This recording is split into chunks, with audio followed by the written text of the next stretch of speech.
बच्चों आज बात करेंगे हम कंपाउंड सेंटेंस की। कंपाउंड सेंटेंस में क्या होता है, दो या दो से ज़्यादा क्लोज होते हैं। क्लोज का मतलब यहाँ पर पार्ट्स मान लीजिए, एक बड़ा सेंटेंस है उसके दो पार्ट्स होते हैं।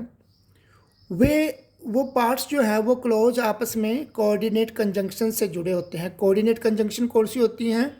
जो आपस में दो पार्ट्स को जोड़ती हैं। जो जोड़ने का काम करे उसको हम कंजंक्शन बोलते हैं। कंजंक्शन दो तरह की होती हैं, कोऑर्डिनेट और सबऑर्डिनेट।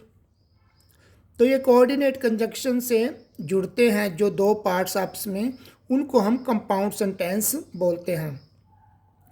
ये कोऑर्डिनेट कंजंक्शन 7 टाइप्स की होती हैं। FANBOYS, फैन बॉयज़, ये याद करने का तरीका है।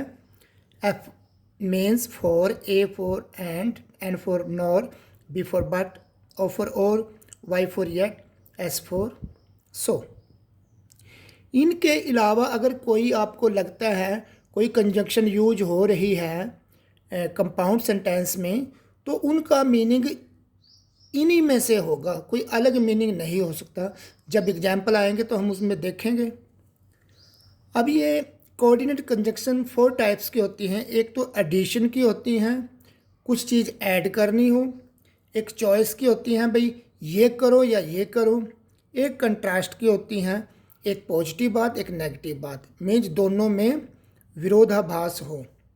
और एक होती है इन्फ्रेंस की। इन्फ्रेंस का मतलब होता है हम कुछ कंक्लूड करते हैं, कुछ रिजल्ट निकालते हैं अपनी तरफ से, भाई ये चीज़ है तो ऐसा हो जाएगा।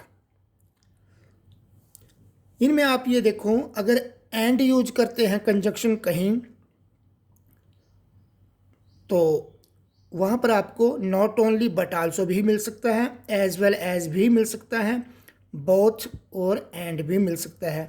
तो ये सारे काम ये एडिशन के लिए करेंगे हम, जोड़ने के लिए। उसके बाद चॉइस में बेसिकली और जो है वो यूज करते हैं हम, लेकिन कभी कभी ईदर और, नीदर नोर और एल्स, अदरवाइज भी यूज कर लेते हैं। कंट्रास्ट के लिए हम बेसिकली बट यूज़ करते हैं, लेकिन नेवरदिलेस भी यूज कर सकते हैं, हाउएवर भी करते हैं, वाइल भी यूज करते हैं, येट भी यूज कर लेते हैं, लेस्ट भी, वेयर एज भी यूज करते हैं, स्टिल भी और ओनली भी। बस इन सब का मीनिंग लगभग बट ही होगा। ऐसे हम इन्फ्रेंस के लिए हम सो यूज करते हैं, फॉर यूज करते हैं, हैंस यूज करते हैं, दैट्स वाई, देयरफॉर, बिकॉज। इन सब का मीनिंग भी सो ही होगा। हल्का हल्का सा फ़र्क है, वो हम डिस्कस करेंगे। अब जैसे कि एग्जांपल से देख लीजिए आप, Mohan invited Sohan comma but Sohan declined. देखो इसमें एक पार्ट तो ये है, तो हम इसको एक क्लोज कह सकते हैं। क्लोज का मतलब क्या होता है? जिसका अपना सब्जेक्ट हो, अपनी ही वर्ब हो, और वो कुछ मीनिंग कन्वे कर रहा हो। तो यहाँ पर इसका अपना सब्जेक्ट है, अपनी ये वर्ब है। वर्ब के साथ अगर कुछ चीज़ें जुड़ी हों तो उसको हम प्रेडिकेट बोल देते हैं। प्रेडिकेट का मतलब, प्रेडिकेट में सबसे मेन चीज़ वर्ब ही होती है, उसके अलावा ऑब्जेक्ट हो सकता है, तो हम उसको सब्जेक्ट और प्रेडिकेट बोलते हैं। तो इसका देखो, यहाँ पर मोहन अपना सब्जेक्ट है, इनवाइटेड सोहन प्रेडिकेट है, और इस पार्ट में देखो आप, सोहन सब्जेक्ट है और ये डिक्लाइंड इसका प्रेडिकेट है, मीन्स वर्ब है। और ये पार्ट जो है इंडिपेंडेंट है, इसको अपना मीनिंग समझाने के लिए किसी और के ऊपर डिपेंड नहीं करना पड़ता, तो ये इंडिपेंडेंट हुआ। और ये भी सोहन डिक्लाइंड, उसने मना कर दिया, ये भी इंडिपेंडेंट है, इसको भी अपना मीनिंग समझाने के लिए किसी और के ऊपर डिपेंड नहीं करना पड़ रहा है, तो ये भी क्या हुआ? इंडिपेंडेंट हो गया।